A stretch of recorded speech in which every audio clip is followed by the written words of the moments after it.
주는 그리스도시요 살아계신 하나님의 아들이시나이다. 하나님 특별히 창세기 5장을 통하여 첫사람 아담의 후손들과 마지막 아담의 후손들이라는 제목으로 하나님의 말씀을 대언하게 하심을 감사를 드립니다. 창세기 5장을 통해서 하나님이 2021년을 살아가는 저희들에게 주시고자 원하시는 하나님의 음성을 듣게 되어지고 내 영혼과 생각과 마음이 치료되고 회복되어지며 예수가 그리스도 되심이 더욱더 밝게 증언되는 축복의 예배가 되도록 역사하여 주옵소서. 감사를 드리며 승리하신 주 예수 그리스도 이름으로 기도드리옵나이다. 아멘. 우리 한 주간 잘 지내셨습니까? 앞뒤로 옆에 계신 분들 예수는 그리스도 하면서 좀 안부 인사를 한번 해보시기 바랍니다. 시작. 예수는 그리스도. 할렐루야. 창세기 5장, 우리 창세기 자체가 모든 것들의 기원, 시작에 대한 근본적인 원인과 답에 대한 것들이 있다고 그랬는데요. 특히 창세기 5장이 좀 어렵습니다. 누가 태어나고 죽고 족보 이야기들이 지금 있기 때문에. 그러나 이 안에 하나님께서 중요하게 저와 여러분들에게 주시는 그런 내용들이 들어있습니다. 족보를 굉장히 따지는 민족 중에 대표적인 민족이 이스라엘 백성하고 우리 대한민국 사람입니다. 대개 족보 따집니다. 어릴 때부터 양반이냐 쌍놈이냐 이러고 자기 집안에서 또 유명한 사람들 이름을 이렇게 대개 대고 자랑하고 그렇게 하죠. 저는 인동장씨인데요. 우리나라에서 제일 많은 성씨가 김씨가 제일 많고 그 다음 김씨, 이씨, 박씨 이렇게 해가지고 인동장씨는 한 9번째 정도 되더라고요. 저희 인동장씨 집안에 좀 유명한 사람들이 좀 있어요 보니까요.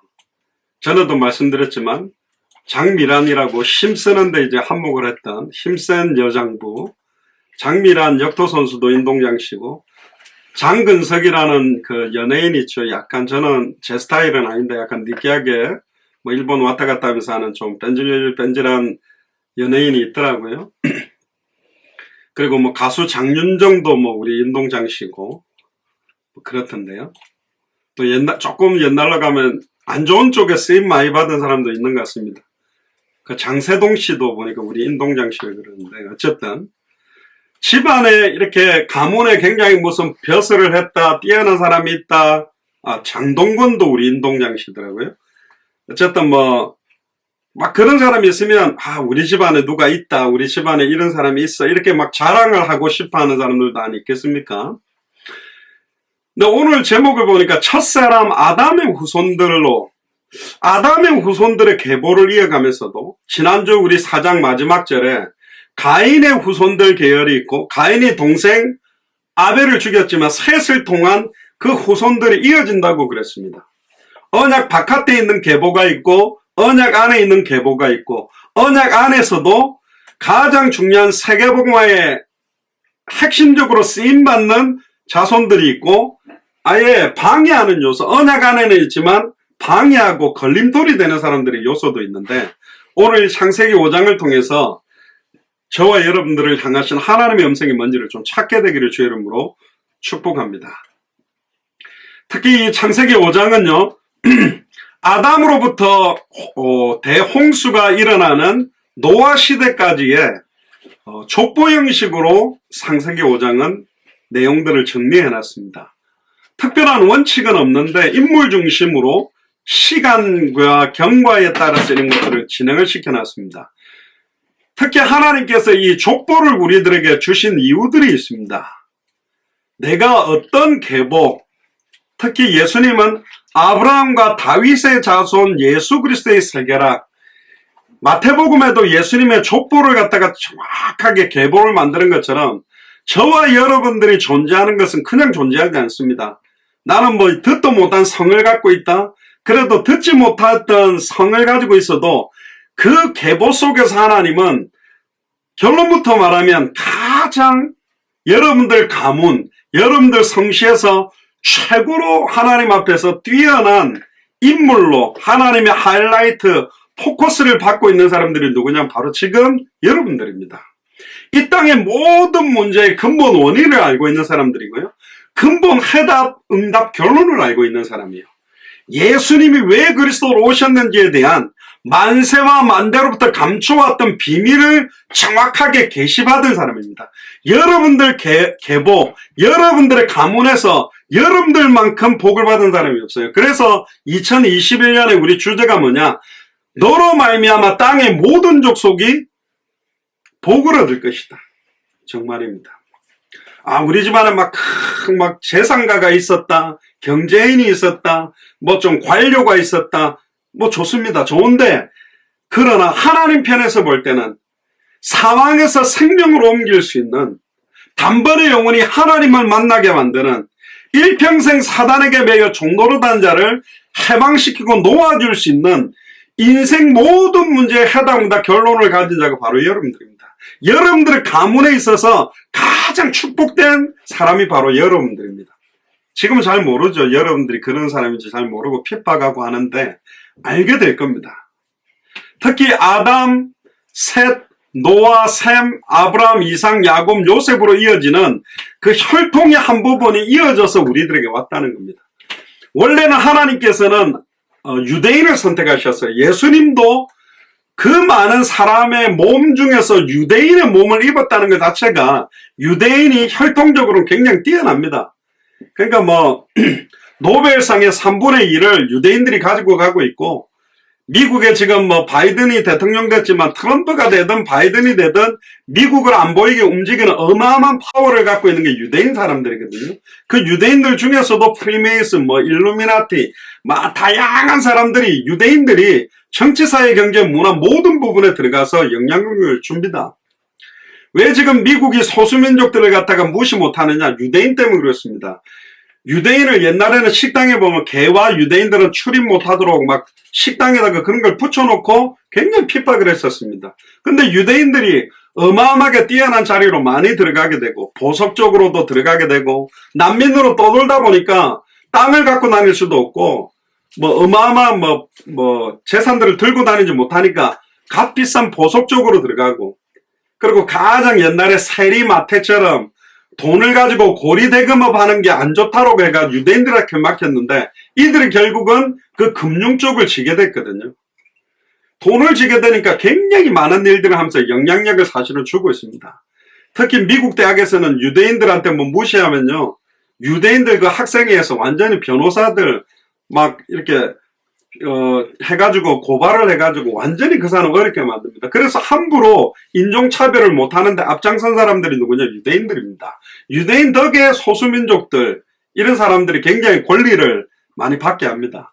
그래서 헐리우드를 움직이는 사람들 보면 헐리우드의 유명한 스티븐 스필버그라는 그 감독이나 지금 유명한 영화사들도 그 제작자들이나 책임자들이나 모든 그 사장들이 유대인들 배경입니다. AP통신, UP통신, 그 통신사 있잖아요. 정보통신 쪽도 다 지고 있고요. 아예 백악관 안에 지금도 정치 권력 안에 다 들어가 있고, 방산업체, 전쟁이 미국하고 어디가 나든, 이라크와 이란이 나든, 중국하고 한국이 나든, 일본하고 나든, 그 무기를 팔아먹고 하는 모든 이런 것들도 다 유대인들이 있습니다. 그러니까 유대인들은 눈 하나 깜짝하지 않고 전 세계에 영향력을 주고 있습니다. 근데 이 유대인보다 독한 사람들이 한국 사람들이에요. 유대인 아줌마들도 교육 치맛바람이 셉니다.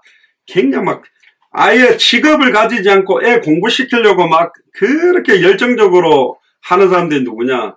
옛날에 그 스카이캐슬인가 거기도 안 나왔으니까 얼마나 부모가 자식 그냥 스펙 좋은 거 쌓으려고 얼마나 용씁니까? 그런데요, 유대인 아주머니도 대단한데 유대인 아주머니가 혀를 두르고 두 손 드는 아주머니들이 한국 아줌마들이거든.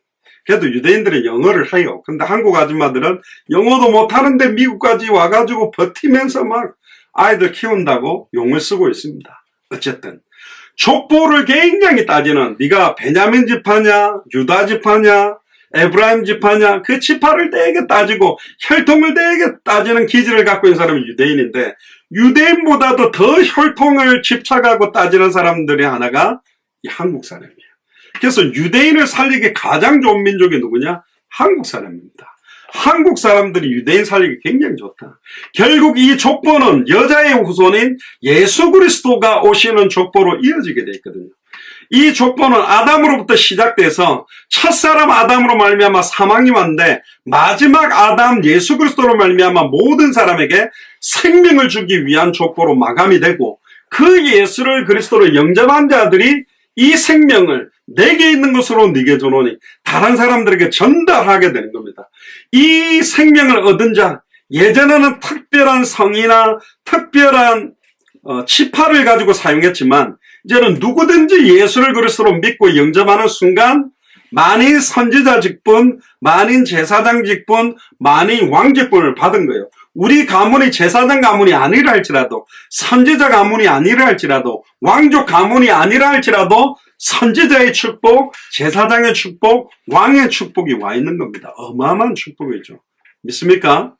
그래서 이 계보는 결국은 예수를 그리스도로 믿게 하는 계보로 예수를 그리스도로 믿는 신약 교회까지 연결되어져서 오게 되는 겁니다. 1절부터 2절까지 한번 보시죠. 아담 자손의 계보가 이러하니라. 하나님이 사람을 창조하실 때에 하나님의 형상대로 지으시되 남자와 여자를 창조하셨고 그들이 창조되던 날에 하나님이 그들에게 복을 주시고 그들의 이름을 사람이라 일컬었더라. 우리가 복을 주었다라고 하면 복, 옛날에 우리 복주머니, 숟가락에도 복, 젓가락에도 복, 국자에도 복, 밥그릇 안에도 복, 밥그릇 옛날에 뚜껑도 있었잖아요. 그 위에도 복이요. 복 되게 좋아하는 민족이 중국하고 한국 사람들이거든요. 무조건 복입니다.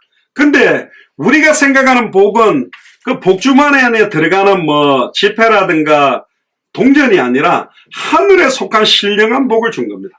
복의 근원이 누구냐? 복의 근원 강림하사 바로 그리스도의 영, 성령입니다. 그리스도의 영이 함께하게 되는 거고 하나님의 형상의 실체인 그리스도를 누릴 수 있는 축복을 받았고 그들 이름을 사람이라고 사실은 일컬었거든요. 여러분들 계보, 여러분들 족보에는 유명한 사람들이 누굽니까? 성경에 나타난 계보의 특징은 결국은 이 계보를 따라서 누가 오시기 원하는 건가? 여자의 후손이신 예수님이 그리스도로 오는 족보로 이어져 왔다는 거예요. 그런데 성경은 66권으로 끝이 나버렸어요. 신약 27권으로 끝났어요. 이제는 기록되지 않는 성경이지만 사도행전 29장, 30장, 31장을 이어가는 계보가 지금 우리에게 와 있다. 그 중에 많은 나라 중에 로마서도 있고요, 고린도전서도 있다면 한국서도 있겠죠. 한국서 안에 안양 지역도 있을 거고, 뭐 서울 지역도 있을 거고, 거창도 있을 거고, 서천도 있고, 춘천도 있고, 부산도 있고, 그 안에 일어났던 역사들은 하나님의 신비에 사실은 기록되어 있는 부분들입니다. 결국은 여기서 하나님의 형상이라는 형상은 모양으로 번역되어 있지만 그리스도와 유사하게 그리스도를 닮도록 우리를 만들어 놓은 겁니다. 그러니까 얼마나 아름답게 멋있게 만들었는지 몰라요. 근데 뭘 몰라가지고 하나님이 주셨던 그 말씀을 정확하게 알지 못하고 믿지 못하고 순종하지 못함으로 하나님의 형상까지 잃어버린 겁니다. 모든 걸 다 잃어버린 거예요. 이게 사실은 너무너무 안타깝죠. 고린도전서 3장 16절에 보면 우리는 원래 어떤 거냐, 너희가 하나님의 성전인 것과 하나님의 성령이 너희 안에 가는 것을 알지 못하느냐. 신약 성경에서는 예수를 그리스도로 영접하는 순간 우리가 하나님의 성전으로 회복된다고 말했고 하나님의 성령이 우리 안에 거한다고 말했지만 원래 아담과 하와를 창조할 때는 그냥 하나님의 형상 자체로 만들었어요. 그러니까 지금 우리의 눈, 코, 입을 갖고 있는 모양은 똑같겠지만 하나님의 성령께서 충만하게 역사했다라는 부분으로는 지금 우리하고는 달랐던 존재가 바로 아담과 하와였습니다. 그리고 남자와 여자로 창조했고요. 그 코에 생기를 불어넣으시니 살아있는 생명이 되었다고 성경 기록되어 있습니다. 3절에서 5절 한번 볼까요? 아담이 130세에 자기 모양 곧 자기 형상과 같은 아들을 낳아 이름을 셋이라 하였고 아담이 셋을 낳은 후 800년을 지내며 자녀를 낳았으며 그가 930세를 향수하고 죽었더라. 아담이 몇 살에 죽었냐면 930살까지 살았습니다. 대단하죠. 근데 여기서 굉장히 중요한 부분들이 나와 있어요. 그게 뭐냐?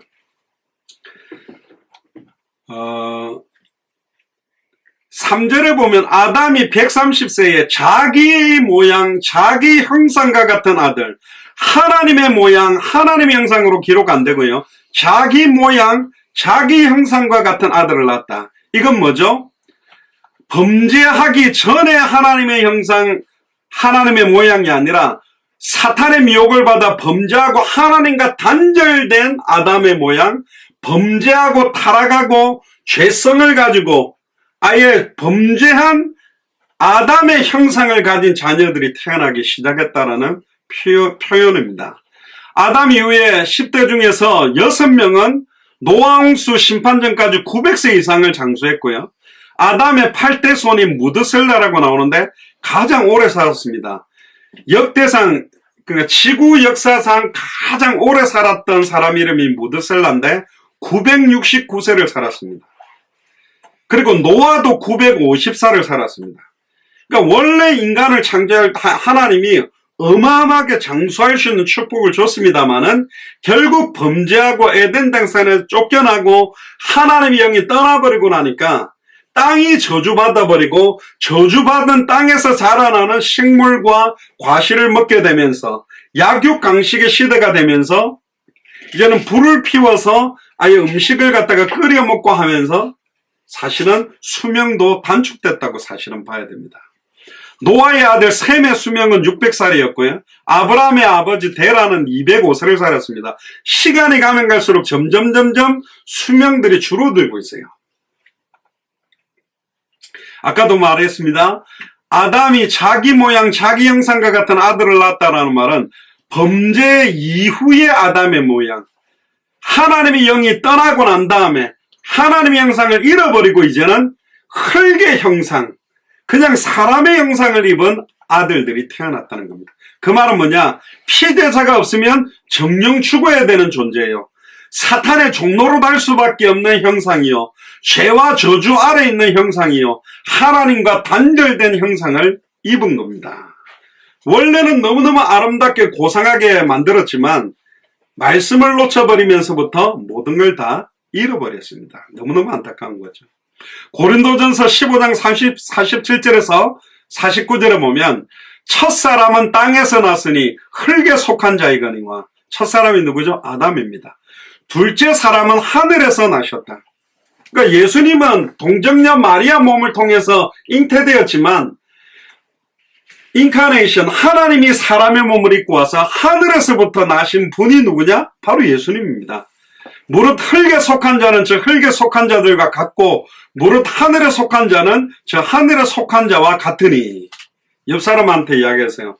당신은 하늘에 속한 자입니다. 시작. 당신은 하늘에 속한 자입니다.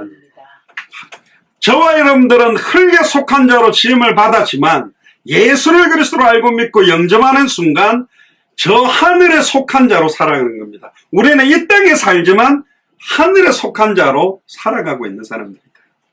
우리가 흙에 속한 자의 형상을 입은 것 같이 또한 하늘에 속한 자의 형상을 입으리라. 흙에 속한 자의 형상은 바로 아담의 모양, 아담의 형상입니다. 죄를 지을 수밖에 없고 사단에게 종로로 달 수밖에 없고 하나님과 단절된 형상과 모양을 가진 게 우리였지만 첫사람 아담으로 말미암아 왔던 모든 사망과 저주를 단번에 영원히 끝낸 하늘에 속한 자의 형상을 가진 예수를 그리스도로 영접하는 순간 우리는 하늘에 속한 자의 형상까지 있게 된 겁니다. 로마서 5장 12절에서 19절을 보면 이렇게 나옵니다. 이러므로 한 사람으로 말미암아 죄가 세상에 들어오고 죄로 말미암아 사망이 왔으니 이와 같이 모든 사람이 죄를 지었으므로 사망이 모든 사람에게 이르렀다. 나는 죄 없다라는 사람이 있죠. 당신이 진짜 죄가 없다면 당신은 안 죽어야 돼요. 죄의 싹수로 죽는 거거든.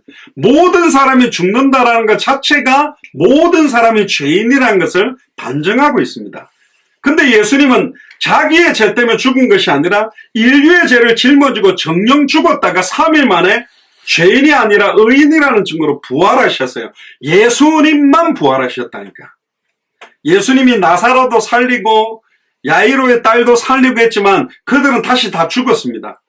부활이라는 말은 죽었다가 살아나서 썩지 않는 몸을 입고 있어야만 영원히 살아있는 몸을 가진 게 바로 부활을 말하는 거거든요.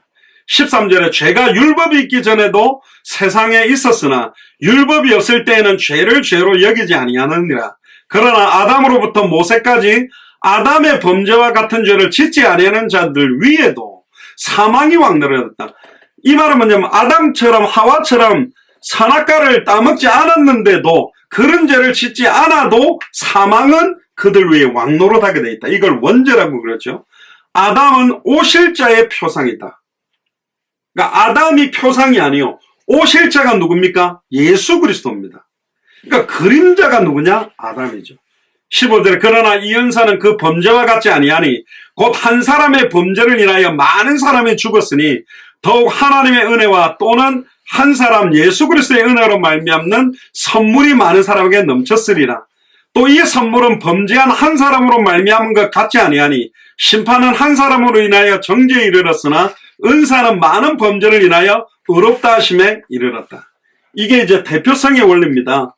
저는 우리나라를 일본에 판 적이 없지만 우리나라의 대표자 자격을 갖고 있는 이완용 몇몇 사람들이 일본에다가 우리나라를 갖다가 아예 한일합방하겠다고 사인하는 순간 법적으로 넘어가 버리는 거예요. 아파트 명의가 만약에 제 명의로 돼 있는데 제 아내나 아이들이 아파트를 팔기 원하지 않는다 할지라도 제 명의로 돼 있다면 제가 아파트를 팔기 위해 사인하는 순간 저하고 제 아내는 결국 이 아파트에서 나가야 돼요. 그러니까 모든 대표적 자격을 갖고 있는 어마어마한 대표성의 원리가 그 안에 있습니다. 나는 예수님 보고 구원해달라고 안 했는데, 나는 아담 모르는데 그 사람이 왜 내하고 관계 있어? 아니라니까요. IMF를 모든 사람 난 받기 싫었어요. 근데 대통령과 이 사람들이 사인하는 순간 IMF가 왔대. 그러면서 막 금을 모아야 된대. 이상하죠. 우리는 거기에 법적으로 구속받을 수밖에 없는 거예요. 18절에 보면 그런즉 한 범죄로 많은 사람이 정죄에 이른 것 같이 의의 한 행동으로 말미암아 많은 사람이 의롭다 하심을 받아 생명에 이르렀다. 한 범죄를 일으킨 사람은 아담과 하와요. 한 의로운 행동을 했던 사람은 100% 순종하고 100% 자기 생명을 우리를 위한 대속물로 드렸던 예수님의 모습입니다. 19절에 한 사람의 순종치 아니함으로 많은 사람이 죄 있는 것 같이 한 사람의 순종하심으로 많은 사람이 의인이 되리라. 저와 여러분들 가문에서 정말로 예수를 그리스도로 알고 믿고 순종하고 다시 오실 그리스도의 언약 당대 세계복음화의 언약을 붙들고 있다는 것만 해도 여러분들 가문에 지금까지 하나님과 단절되어서 죄와 저주로 말미암아 사단의 종노릇 해왔던 가문이 이제는 수천 배가 복을 받을 수밖에 없는 축복 속으로 들어갈 수밖에 없습니다. 믿습니까? 아담의 후손들은 모두 다 죽을 운명을 지닌 죄인으로 태어났다는 뜻입니다. 근데 여기 영혼 유전설이라는 말이 있는데 이 말은 뭐냐면 아담으로부터 해갖고 영혼들이 하나씩 그러면 떨어져 나가는 거냐? 아니요. 생명을 주관하는 건 하나님입니다. 개개인의 영혼은 하나님께서 창조하셔서 소생케 만드는 겁니다. 저와 여러분들은 아담의 후손으로 살아가면서도 마지막 아담 예수 그리스도의 형상과 모양으로 우리는 소생케 된 사람들이기 때문에 이 땅에 살아가지만 땅에 속한 자가 아니요 하늘에 속한 자로 살아가는 것이 하나님의 뜻입니다.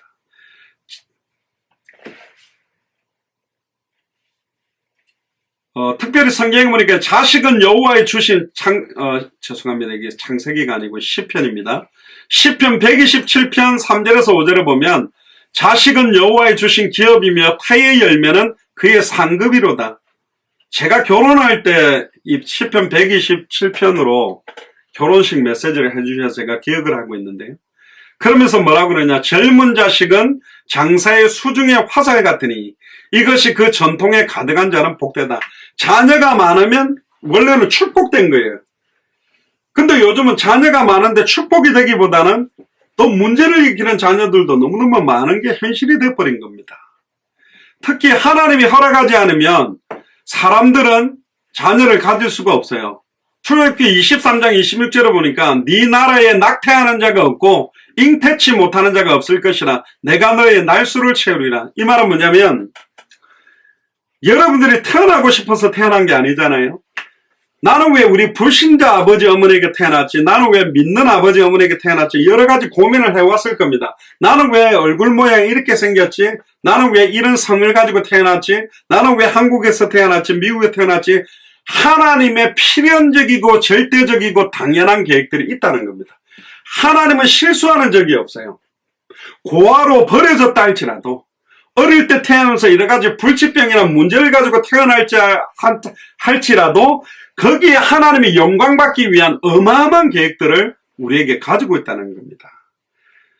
특히 아브람, 특히 이제 어떤 분들이 자녀가 없는 분들이 있잖아요. 때때로 하나님께서는 자녀들을 안 주는 경우도 있어요. 아브람도 보통은 보면 30살 전후에 결혼하면 뭐 아이들을 가져야 되는데 100살 가까이 가는데도 사실은 자녀가 없게도 만들고, 사라의 태문을 연 것도 하나님이잖아요. 결국은 아이를 주고 안 주고도 하나님의 모든 주권 아래 다 있는 것이다. 그러면 나는 그냥 태어난 게 아니다. 우리 아버지를 통해 어머니를 통해 태어난 게 아니라 뭐 극단적으로 말하면 모든 족속 천하만민 땅끝을 살리기 위하여, 어떤 사람은 불신자 가정에서, 어떤 사람은 어떤 가정에서, 12지파 중에서도 나는 왜 유다 지파지? 나는 왜 아브라함 지파지? 뭐 에브라임 지파지? 각각의 지파, 각각의 성실을 가지고 하나님의 크고 놀라운 계획을 이루기 위해서 저와 여러분들이 사실은 만났습니다. 여러분들도 다 성씨도 저하고 다르잖아요. 또 살아오신 배경도 다르잖아요. 성향도 다르고 기질도 달라요. 그럼에도 불구하고 한 언약 때문에, 다시 오실 그리스도를 바라보는 당대 세경마의 언약 때문에 예수사랑교회라는 이름으로, 마라나타 미션을 철지라는 이름으로 한 가족으로 한 언약을 붙들고 기도하고 영적 싸움할 수 있도록 만들어주셨다. 이것 또한 사실은 은혜지요. 많은 사람들이 은혜를 은혜로 알지 못하고 살아가는 사람들이 너무 많은 겁니다. 아브라함은 우상 만드는 아버지 밑에 있었지만 믿음의 조상, 복의 근원이 되는 축복을 받았습니다. 특히 하나님의 사람이 되는 사무엘도 점점점 하나님께서 사무엘을 통하여 사울 왕과 다윗 왕도 세워서 축복하신 것처럼, 저도 그랬어요. 나는 왜 목사가 됐을까? 왜 하나님은 나를 목사로 불렀지? 왜 선교사로 불렀지? 많은 고민을 했습니다. 근데 하나님 계획이 있는 것 같아요. 필연적이고 절대적이고 당연한 계획들이 있는 것 같아요. 요즘 제가 정식기도 하는데 제가 금요 예배를 좀 놓쳤지 않습니까? 완전히 거의 이틀 동안 좀 몸살이 좀 났습니다. 이제 뭐 정식기도도 하고 하는데요. 아직 시차도 있고 아직 이 막 정식기도가 제 막 체질이 안 되는 게, 이 3시간이니까 뭐 하다 보면 계속 요즘 시계 봐요. 뭐 알람도 해놓기도 하는데 기분이 좀 이상하면 한 2시간 지났어요. 근데 좋아요.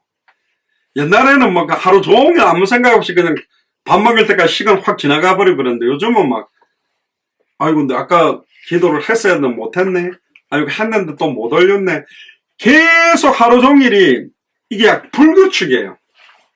근데 좋아요. 그러니까 불규칙한데 좋다라는 의미가 뭐냐면, 예전에는 깨어있지를 못하고 영적 싸움을 하는 이런 생각들이 없었는데, 시간을 갖다 막 3시간 단위로 정식을 정해놓으니까 힘들더라고. 처음에 하는 거예요. 이게 딱 맞출 수가 없잖아요. 뭐 기계적으로 움직이는 것도 아니잖아요. 근데 그것 때문에 깨어서 또 기도하고 또 하다 보면 하나님께서 지금 주무시고 계시는 교회 식구들을 두고 기도하면, 그럼 갑자기 새벽에 막 최순식 장로님이 정식기도 할렐루야 하면서 떡 뜨세요. 밤새도록 지금 일하고 계시구나. 또 기도하고, 또 제가 자고 있는 동안에 더 보면 카톡 떠요. 그럼 한 번씩 듣고, 저는 비몽사몽이지만 지금 낮이라서 한국에서 기도하고 계시구나. 그러니까 영적으로 소통하고 힘이 되고 막 이렇게 해요. 지금도 제가 좀 비몽사몽해요. 굉장히. 그런데 근데 좋아요. 어쨌든 이제 뭐 겨우 한 달밖에 안 됐잖아요. 진짜 이게요, 2달, 석 달, 6개월, 1년, 이게 10년, 20년 계속 이렇게 기도한다면 굉장한 일들이 일어날 거다. 왜 이렇게 기도하게 하셨냐? 결국 하나님께서 저와 여러분들 통해서 이루실 언약들이 너무너무 많다.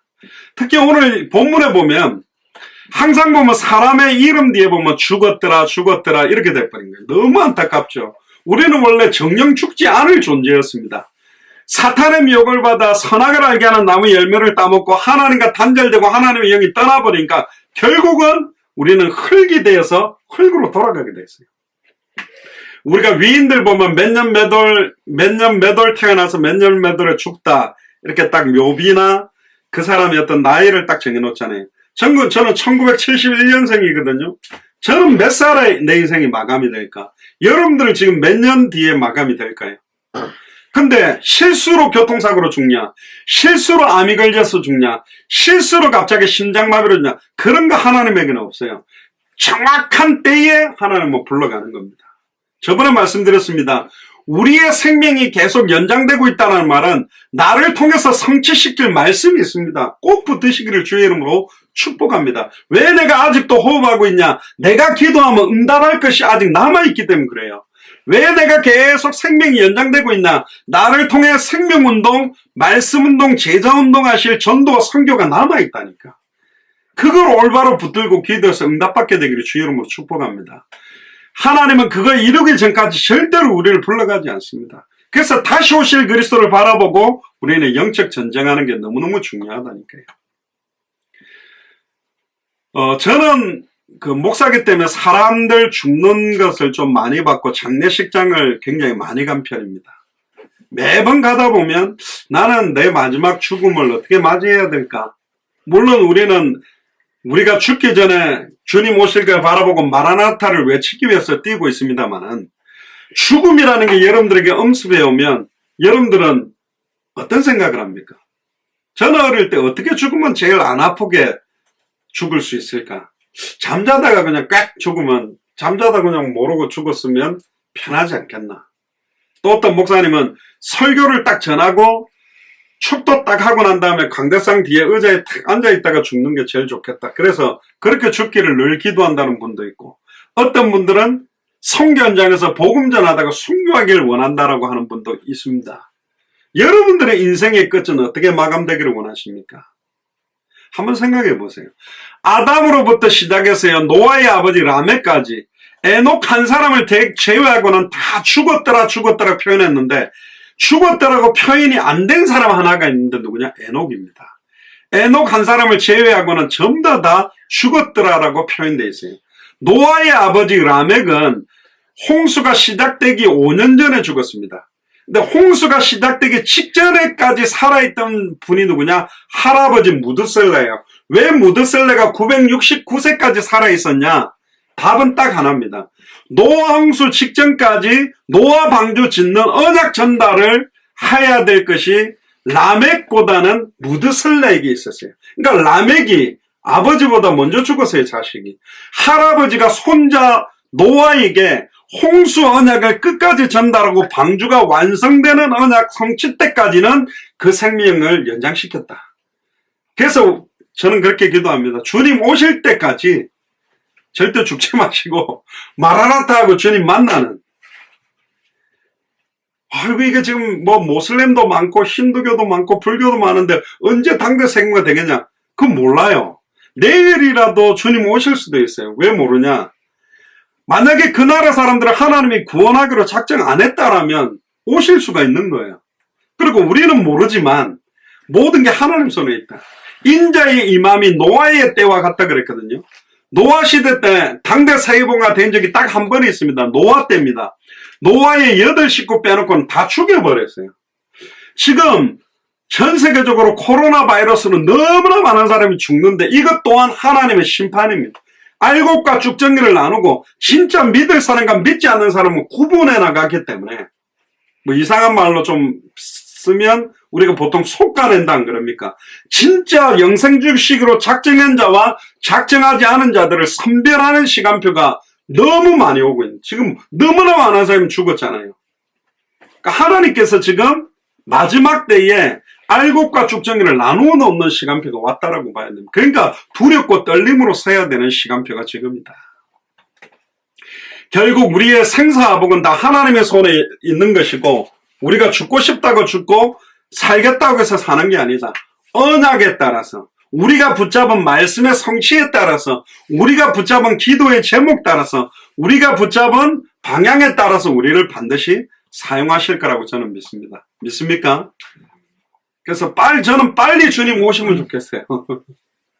예전에 제가 그 서울교회 있을 때도 그런데 되게 한번 막 지친 적이 있었습니다. 제가 너무 힘이 빠지고 지쳐서 제가 웬만하면 잘 힘 안 빠지고 안 지치는 사람이었는데 그때 너무 지쳐가지고 왠지 오늘은 주님이 좀 빨리 오면 좋겠습니다. 그런 생각이 들더라고요. 진짜입니다. 전 세계를 바라보면서 빨리 이 복음이 증거되어져야 된다. 아까 장로님도 기도하셨습니다. 코로나 이 속도보다도 정말로 이 복음이 빨리 증거되어져서 죽어가는 영혼들이 살아나게 되기를 간절히 기도하시길 바랍니다.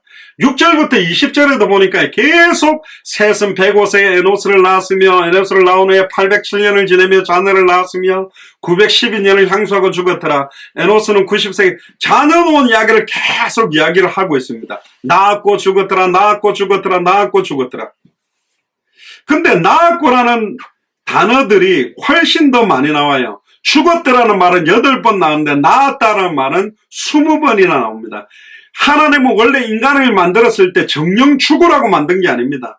결국은 생육하고 번성하고 충만하고 정복하고 다스리기를 위해서 창조했지만 결국 우리가 정령 죽을 수밖에 없는 이유는 뭐냐? 말씀을 놓쳤기 때문에. 왜 말씀을 놓쳤냐? 사탄의 미혹을 받았고 결국은 말씀의 핵심을 정확하게 알지 못했기 때문에 놓친 거죠. 21절에서 24절에 보세요. 아까 말했던 에녹이 나옵니다. 에녹은 65세에 무드셀라를 낳았고 무드셀라를 낳은 후 300년을 하나님과 동행하며 자녀를 낳았으며 우리가 365일 그러는데 에녹은 365세를 향수하였더라. 근데 죽었더라 안 했죠? 365세 때의 에녹을 어떻게 하냐면 에녹이 하나님과 동행하였더니 하나님이 그를 데려가심으로 세상에 있지 아니하네. 그러면요 분명히 무드셀라가 봤을 거 아닙니까? 자기 아버지가 승천해서 죽음을 보지 않고 갔잖아요. 보통은 아버지가 죽으면 장례식을 했는데 아버지가 승천하는 걸 보면서 사실은 장차 하늘로 승천하실 예수 그리스도의 예표를 에녹을 통해서 보여주셨고 또한 하나님과 동행하는 자는 죽음을 맛보지 않구나. 동행한다라는 말이 사실은 임마누엘입니다. 영원히 하나님이 우리와 함께 한다면 어떤 일이 일어나느냐? 나는 부활이요 생명이니 나를 믿는 자는 죽어도 살겠고 무릇 살아서 나를 믿는 자는 영원히 죽지 않는 영원한 생명을 소유하게 된다라는 표현, 그걸 갖다가 에녹을 통해서 사실은 보여주십니다. 그래서 5장에서 가장 중요한 인물을 하나를 꽂으라고 한다면 에녹이라는 사람입니다. 에녹은 이 땅에 있는 동안에 하나님과 동행했습니다. 늘 하나님과 함께 했습니다. 히브리서 11장 5절에 믿음으로 에녹은 죽음을 보지 않고 옮기었으니 하나님이 저를 옮기우심으로 다시 보이지 아니하니라. 저는 옮기우기 전에 하나님을 기쁘시게 하는 자라는 증거를 받았다. 따라해보세요. 하나님을 기쁘시게 하는 자. 에녹은요 하나님과 동행하는 정도가 아니라 하나님을 기쁘게 하는 자였습니다. 하나님 열받게 하는 자 되지 마시기를 주의 이름 축복합니다. 하나님 쳐다보고 아이고 골치 아파 죽겠네. 저거 왜 저래? 그게 아니라 하나님이 막 보는데 너무 기쁜 거예요. 어떤 걸 기쁘게 하는 것이냐. 그걸 찾아내야 되겠죠. 또 승천했던 사람 중에 하나가 열왕기하 2장 11절에 보면 엘리야가 승천했거든요. 그리고 사도행전 1장 9절에 11절에 보면 예수님이 승천했습니다. 그러니까 승천한 사람이 3명이요. 에녹, 엘리야, 예수님. 에녹의 승천은 예수 그리스도의 승천의 예표와 함께 결국은 하나님의 나라가 분명히 천국이 있다라는 것을 보여줬습니다. 300년 동안을 하나님과 동행했어요. 여러분 대단하지 않습니까? 하루만 하나님과 동행하고 하나님과 임마누엘을 누려도 굉장할 건데 300년 동안을 3시간 단위로 정시기도 한다고 막 생 죽을 판으로 시달리고 앉아있는데 에녹은 300년 동안 동행했어요. 2번이나 강조합니다. 그러면서 에녹을 경건한 사람이라고 표현하고 있거든요. 경건하다라는 의미가 뭔지를 우리가 조금 알아야 됩니다. 경건함이라는 말은 늘 하나님의 말씀을 묵상하고 하나님과 소통하는 기도 속에 살아가고 하나님과 교제하고 그 복음을 증언하는 전도자의 삶처럼 사는 사람이 에녹이었습니다. 그러니까 에녹은 자기 삶을 통해 메시지가 전달돼 버린 거예요. 에녹의 삶을 보면 메시지가 부딪히는 거예요. 늘 하나님 앞에 시간을 정해놓고 기도하고 하나님께 대화하고 하나님과 교통하고 하나님의 말씀을 묵상하는 사람. 그러니까 하나님과의 영적인 교제가 풍성했던 사람이 바로 에녹입니다. 결국 하나님의 말씀, 기도, 전도. 이 세 가지의 비밀 속에 있었던 사람이 누구냐? 에녹이었습니다. 시편 101편 3절에 경건한 삶을 살아가는 사람은 이렇게 표현합니다. 복 있는 사람은 악인의 꾀를 쫓지 아니하고, 그러니까 사람들이 하는 사기치고 잔머리 쓰는 걸 쫓지 아니하고, 죄인의 길에 서지 아니하며 오만한 자의 자리에 앉지 아니하고, 오직 여호와의 율법을 즐거워하여 그 율법을 주야로 묵상하는 자다. 그러니까 하나님의 말씀을 너무 즐거워하고 그 하나님의 말씀을 막 묵상하는 거예요. 오늘 그 최미애 권사님 만난 최미애 권사님 아들 이름이 성인데요. 성희가 굉장히 영적으로 시달리고 고통도 받고 마약 문제로 이래가 고통을 굉장히 받았는데 매일 아침마다 영어로 성희한테 은혜되는 성경 구절을 영어로 딱 적어서 매일 하나씩 사진 찍어서 카톡으로 보내준대요. 한 번도 안 뺐대요. 야, 그 최미애 권사님 다음에 한번 여러분들 그 만날 기회에서 만나보면 되게 털털한 분입니다. 자기 입으로 막 자기 과거 막 하여 막 우리 그 독고명인 권사님도 저번에 그 말레이시아 와서 막 휘황찬란했던 과거 이야기를 다 저도 놀랐는데 이분도 막 과거에 막 엄청난 막 드라마틱한 이야기가 있는 거예요. 그러니까 이 사람을 딱 보면 오늘 그 점심 식사를 갔던 그 식당 주인이 자기가 증인이라는 게 이분 권사님인데 과거에 어떻게 살았는지 안다. 근데 예수를 그리스도로 믿고 어떻게 바뀌었는지 자기가 안다. 그러니까 이분이 증인이래요. 아, 내가 최미애 권사 증인. 과거가 어떤 인생을 살았는데 내가 너무나 똑똑히 봤고 예수를 그리스도로 믿고 어떻게 바뀌었는지 내가 똑똑히 봤다. 그렇게 살았던 사람이 누구냐? 에녹이었어. 율법을 주야로 묵상하고 저는 시냇가에 심은 나무가 시들을 쫓아 과실을 맺으며 그 잎사귀가 마르지 아니한 같으니 그 행사가 다 뭐하게 된다? 형통하게 된다. 자, 형통이라는 말은 좋게만 되는 게 아니라 합력하여 선을 이루는 게 형통이에요. 안 좋은 일인데 문제가 계속 터졌는데 문제가 묶여가지고 하나님의 역사와 응답을 보는 거죠. 홍해라는 게 문제인데 갈라지고 나니까 간증이 되고 메시지가 되어버렸습니다. 풀무불이나 사자굴은 문제요 위기였지만 들어갔다가 나오니까 하나님 살아계신 역사와 증거가 됐거든요. 그러니까 우리의 과거에 어두웠던 거, 잘 드러내지 못했던 거, 내가 영적으로 시달리는 문제들, 내게 부끄러운 수치들, 영적으로 시달리는 거, 정신문제 있는 거, 마음의 질병 있는 거, 육신의 질병 있는 거, 남들이 알면 어떻게 할까봐 숨기지만 나의 약한 걸 자랑한다라는 마음으로 내가 나의 약한 걸 자랑할 때 그리스도가 강하게 되고 약할 때 주님이 더 우리를 붙들어 주신다는 걸 믿고 주님께 이걸 드러냈더니 주님이 이걸 가지고 영광 받으시는 거예요. 주님은 우리가 연약한 줄 알고 불렀습니다. 시달리는 줄 알고 불렀고 성질 더러운 줄 알고 불렀고 인격 안 되는 거 알고 불렀습니다. 그럼에도 우리를 쓰시겠대요. 주가 쓰시겠다 하라. 옆 사람한테 이야기하세요. 시작. 주가 쓰시겠다 하라. 주님이 우리를 쓰시겠대요. 사도 바울이 이렇게 이야기합니다. 망령되고 허탄한 신화를 버리고 오직 경건에 이르기를 연습하라. 육체의 연습은 약간의 유익이 있으나 경건은 범사에 유익하니 금생과 내생에 약속이 있느니라. 미쁘다 이 말이여 모든 사람들이 받을 만하도다. 이를 위하여 우리가 수고하고 진력하는 것은 우리 소망을 살아계신 하나님께 두미니. 할렐루야. 모든 사람 특히 믿는 자들의 구주시라. 우리의 모든 소망을 누구에게 둬야 된다? 남편에게. 그러니까 남편 때문에 시달리죠. 모든 기대와 소망을 내 자녀에게 두니까 자녀들이 막 애를 먹이잖아요. 우리의 모든 소망을 살아계신 하나님께 두는 거예요.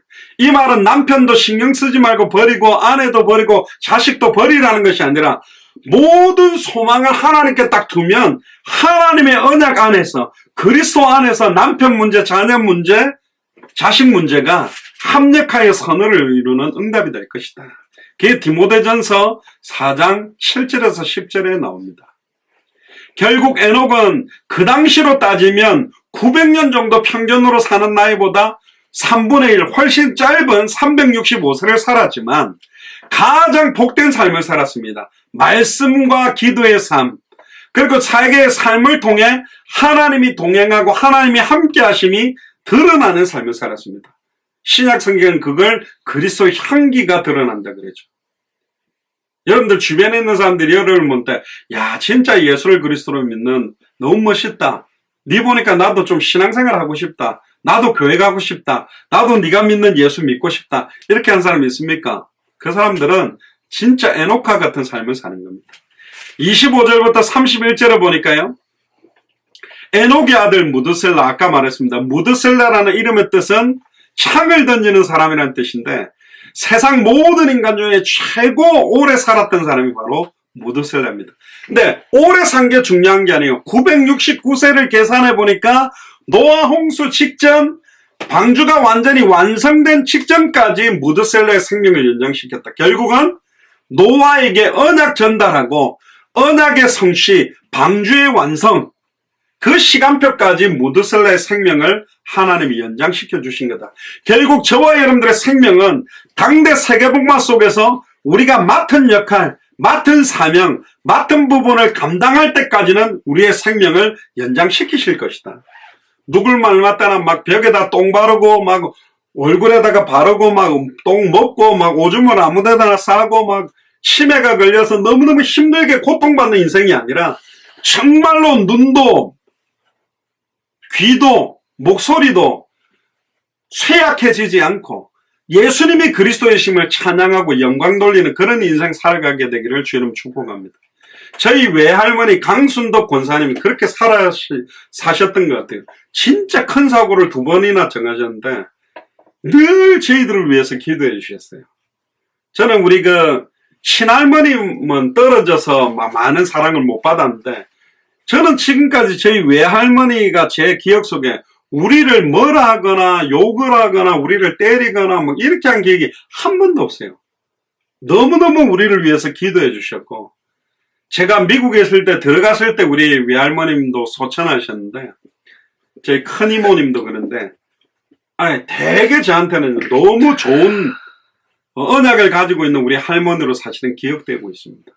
여러분들이 그동안에 너무나 사단에게 짓밟히고 죄와 저주로 고통받아왔던 가문을 복음의 명문 가문으로 선교의 명문 가문으로 가장 세계 열방 앞에 기쁜 이름이 되는 가문으로 여러분들을 사용하셨고 드러내셨고 뽑아내셨습니다. 아이고 아닌 것 같은데 맞다니까요. 시간 지나가 보면 맞습니다. 사람의 장수하게 되는 거 원인들 내 생명이 조금 더 살고 안 살고도 하나님의 필연적이고 절대적인 계획 속에 있다.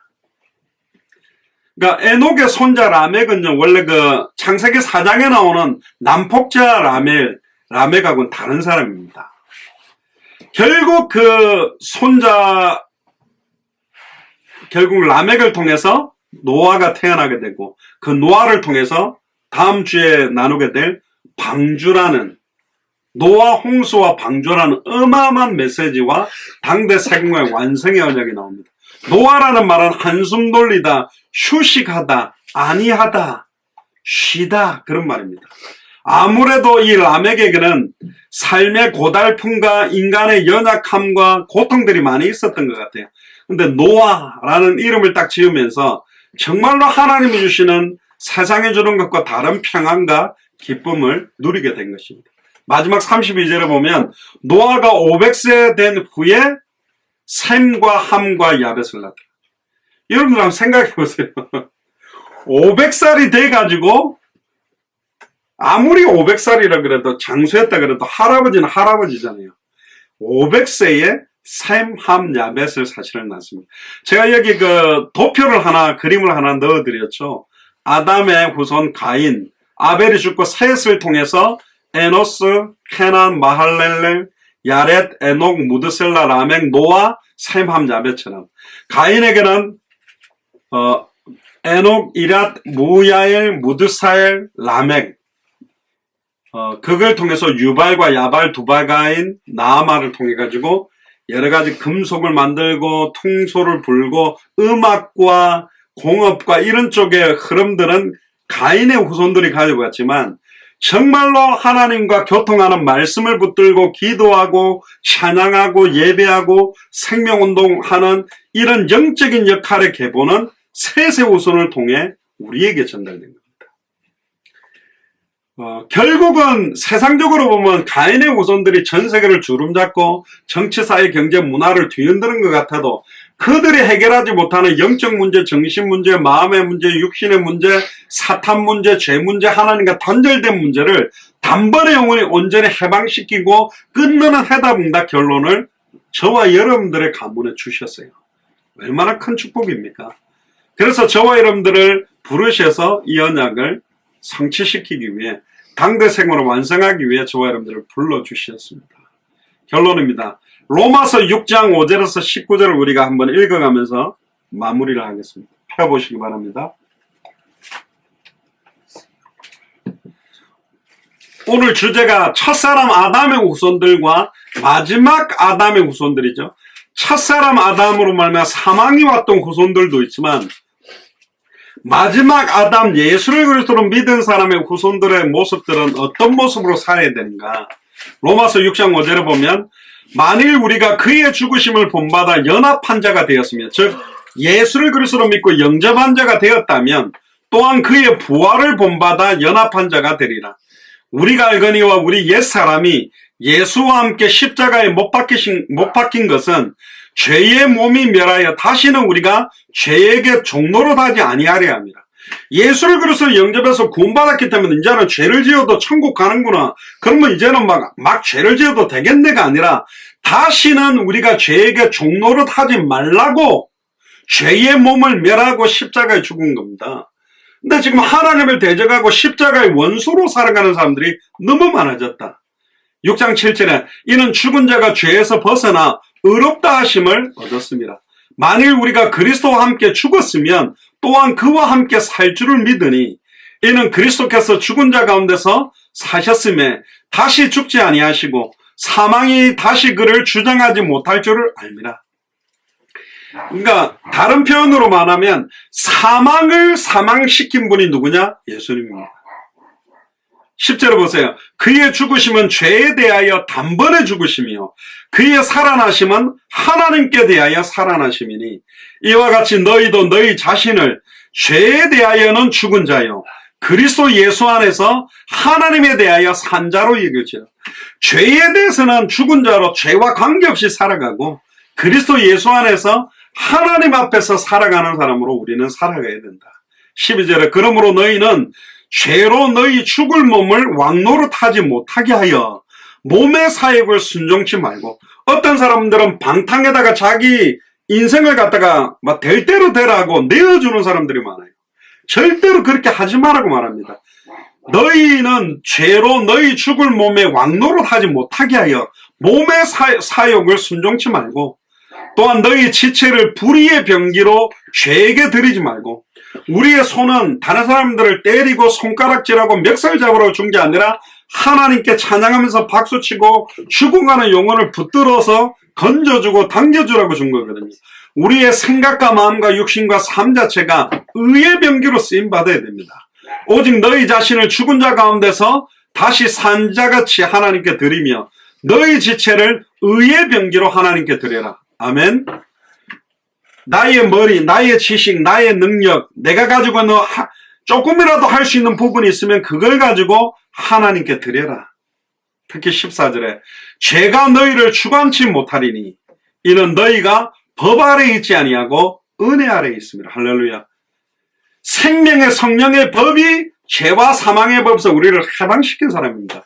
마지막 아담의 후손은 죄와 사망의 법 아래서 사는 사람이 아니요 생명의 성령의 법 아래서 살아가는 사람이에요. 땅에 속한 자로 살아가는 사람이 아닙니다. 하늘에 속한 자로 살아가는 겁니다. 위에서 부르신 부름의 상을 향하여 표대를 바라보면서 우리는 살아가는 사람들입니다.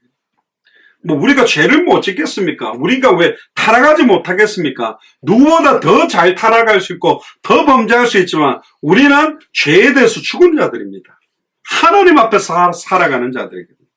15절에 그런즉 어찌하리요? 우리가 법 아래 있지 아니하고 은혜 아래 있으니 죄를 지으리요? 그럴 수 없느니라. 너희 자신을 종으로 들여 누구에게 순종하든지 그 순종함을 받는 자의 종이 되는 줄을 너희가 알지 못하느냐? 혹은 죄의 종으로 사막에 이르고 혹은 순종의 종으로 의에 이르느니라. 죄의 종으로 사망에 이르는 후손들이 있고 순종의 종으로 의에 이르는 후손들이 있다는 거죠. 17절에 하나님께 감사하리로다. 너희가 본래 죄의 종이더니 너희에게 전하여 준 바 교훈의 본을 마음으로 순종하여 교훈의 본이 바로 예수 그리스도의 삶, 십자가의 죽음, 부활, 예수가 그리스도한 복음을 마음으로 순종하여 죄에게서 해방되어 의에게 종이 되었느니라. 자, 19절을 다 같이 한번 읽어봅시다. 시작. 너희 육신이 연약함으로 내가 사람의 예대로 말하노니 전에 너희가 너희 지체를 부정과 불법에 들여 불법에 이른 것 같이 이제는 너희 지체를 의에게 종으로 들여 거룩함에 이르지라. 우리의 남은 생을 진짜 주와 복음을 위해 죽어가는 영혼들을 사망에서 생명으로 옮기게 하는 일, 단번에 영혼이 하나님을 만나게 하는 게 일평생 사단에게 매여 종로로 다는 자들을 건져내는 것이 바로 우리 지체를 의에게 종으로 들여 거룩함에 이르게 살아가는 삶입니다. 얼마나 멋있는 삶입니까? 여러분들이 막 엄청나게 역사를 일으키고 막 전도를 많이 하고 그렇게 못해도 됩니다. 진짜 언약 잡고 기도해야 됩니다. 내가 마음껏 전도를 못하니까 더 애통함으로 기도해야 됩니다. 마음껏 뛸 수 없기 때문에 여러분들 그거 압니까? 막 올림픽 때 막 달리기 하는데 막 이겨라고 막 같이 막 우리 그거 뭡니까? 개주. 맨 마지막 그 운동회 때 보면 마지막 나와가 막 400개주, 800개주 이렇게 운동장에 이렇게 바톤 들고 막 1학년부터 2학년에 대표들. 그러면요, 마지막 바톤 들고 뛰는 사람들한테 와! 하면서 막 애들이 같이 뛰면서 막. 그러니까 근데 꼭 보면 있어요. 그 바톤 들고 가다가 놓치는 애들 있고, 바톤 들고 가다가 엎어지는 애들 있고, 막 그렇게 막 너무너무 안타깝잖아요. 우리는 마지막 언약을 붙잡은 사람들입니다. 다시 오실 그리스도를 바라보면서 진짜 기회가 왔습니다. 시간 정해놓고 정말 기도해서 어떤 일이 일어나는지 한번 보자니까. 땅의 모든 족속이 너희를 인하여 복을 얻게 되는 역사. 진짜 여러분들 가문에 어떤 일이 일어나는지 한번 봅시다. 우리 후대들에게 어떤 일이 일어나는지 한번 봅시다. 저는 확신하고 있습니다. 막 간절하게 막 애통함으로 부르짖는 기도를 할 때도 있고 그렇게 못할 때 있어도 괜찮습니다. 끝까지 이 기도 놓치지 않고 한번 기도해 보자니까요. 우리 힘으로 안 되잖아. 우리 인격으로 안 되잖아요. 힘으로 능으로 되지 않고 하나님의 능, 여호와의 신으로 가능하고 여호와의 신이 움직이는 방법이 예수 그리스도 이름으로 간절히 기도하는 방법밖에 없거든요. 그래서 올해 2021년 코로나 상황이 아직 끝나지 않아서 마음껏 움직이고 마음껏 전도하기는 어렵지만 빨리 이 코로나19 시간표가 빨리 마무리되어지고 마음껏 주와 복음을 위해서 뛰고 이 복음이 확산되는 그 언약을 두고 날마다 기도하게 되기를 주의 이름으로 축복합니다. 기도하겠습니다. 주는 그리스도시요 살아계신 하나님의 아들이시나이다. 하나님, 첫사람 아담의 후손들의 계보와 마지막 아담의 후손의 계보들을 보며 저와 예수 사랑교회 모든 가족들이 율법과 신비와 인본주의 계열에 들어가지 않고 오직 이 복음만을 전하기 위한 계보에 들게 하시니 감사합니다. 저희들은 인격도 부족하고 가지고 있는 능력들도 부족하지만 다시 오실 그리스도를 바라보며 예수가 그리스도 되심을 밝히 증언하는 오직 십자가의 도를 선명하고 순수하고 정확하게 증언하는 이 일에 우리의 남은 생을 드릴 수 있도록 축복하여 주옵소서. 많은 사람들을 건지지 못한다 할지라도 한 영혼이라도 정확한 복음으로 성경대로 정확하게 건져내고 살려나가며 제자로 세워나가는 이 일에 우리의 남은 생을 온전히 드리도록 축복하시며 우리의 가문 전체에 가장 영광스러운 축복들이 시작되며 우리 가문 전체가 복음의 명문 가문, 전도의 명문 가문, 선교의 명문 가문이 되도록 우리 후손들까지 축복하여 주옵소서. 감사를 드리며 승리하신 주 예수 그리스도 이름으로 기도드리옵나이다. 아멘.